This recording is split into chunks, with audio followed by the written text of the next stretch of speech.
এবং ব্যক্তিগতভাবে সরকারের বাইরে যে দেশের বর্তমান যে পরিস্থিতি, সেই পরিস্থিতিতে একটি রাজনৈতিক শক্তির উত্থানের জন্য আমার রাজপথে থাকা প্রয়োজন, ছাত্র জনতার কাতারে থাকা প্রয়োজন।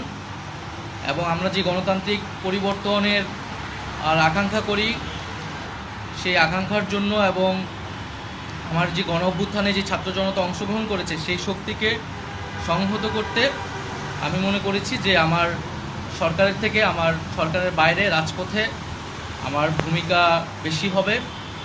এবং আমার বাইরে যারা আমাদের সহযোদ্ধা রয়েছেন, তারাও এটি চান, এবং সেই প্রেক্ষিতে আমি মূলত আজকে পদত্যাগপত্রটা জমা দিয়েছি। তো গত 6 মাসে আমি আমার জায়গা থেকে চেষ্টা করেছি কাজ করে যাওয়ার। 2টি মন্ত্রণালয়ের বাইরেও অনেক অতিরিক্ত দায়িত্ব আমাদের পালন করতে হয়েছে।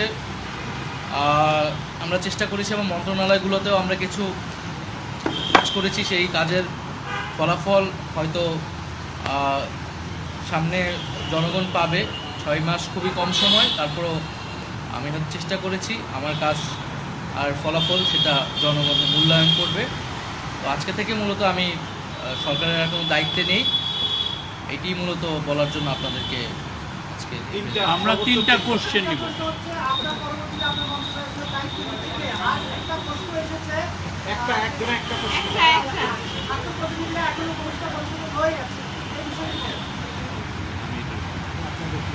আমার পরে দায়িত্ব নিবে এটা আসলে ক্যাবিনেটে, পরবর্তীতে এটা ক্যাবিনেট ঠিক করবে, উপদেষ্টা পরিষদে ঠিক করবে। আর আমি আমার জায়গা থেকে মনে করেছি আমার বাইরের প্রয়োজন, বাট এখনও আমাদের গণ অভ্যুত্থানের আকাঙ্ক্ষা তো বাস্তবায়িত হয়নি। বিচার এবং সংস্কারের যে প্রতিশ্রুতি নিয়ে এই সরকার গঠিত হয়েছিল, ছাত্ররা এসেছিল, সেই প্রতিশ্রুতি পূরণে অন্য যে 2 জন রয়েছে তারা মনে করছে তাদের সরকারে এখনও দায়িত্ব রয়েছে, তারা এখনও সরকারে থেকেই জনগণকে সার্ভ করবে। তারা যদি রাজনীতি করার প্রয়োজন বোধ করে, তারা তখন হয়তো সরকার ছেড়ে দেবে।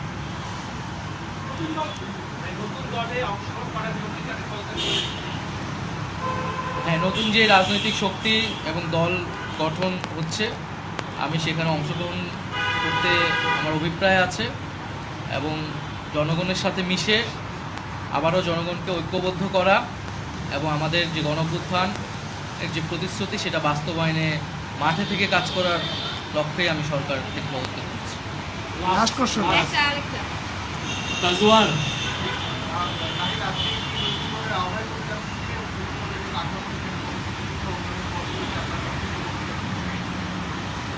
এটার জন্য আপনাদের দলটির যেদিন ঘোষণা 28 তারিখ, সেদিন পর্যন্ত অপেক্ষা করতে হবে, সেদিনই এটা জানা যাবে। নারীদের মধ্যে থেকে একটা কোশ্চেন নিব। নারী কেউ? আপনি সাজেদা জি।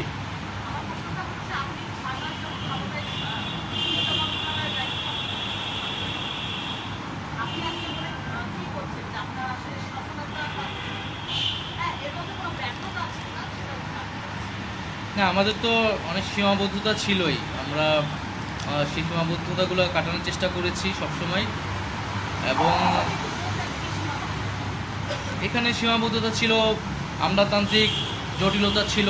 আমরা এসে এই ব্যুরোক্রেসিকে যেভাবে পেয়েছি, এখানে পুলিশ যে তার আত্মবিশ্বাসের ঘাটতি হয়েছে আন্দোলনের পরে, এবং একই সাথে এখানে এই জুলাই গণহত্যাকারীদের, জুলাইয়ের যারা গণহত্যাকারী তাদেরকে গ্রেফতারের বিষয়টা, বিচারের বিষয়টা, সেই বিষয়ে আমাদের কিছু সীমাবদ্ধতা থাকা সত্ত্বেও আমরা কাজ করেছি। আমি জনপ্রশাসন কমিটির একটা দায়িত্বে 2 সপ্তাহের মতো ছিলাম।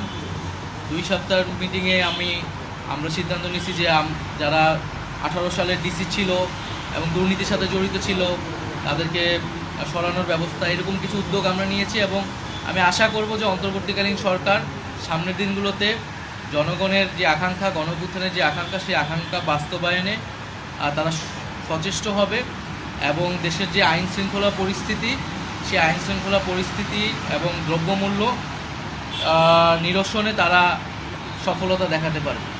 ধন্যবাদ।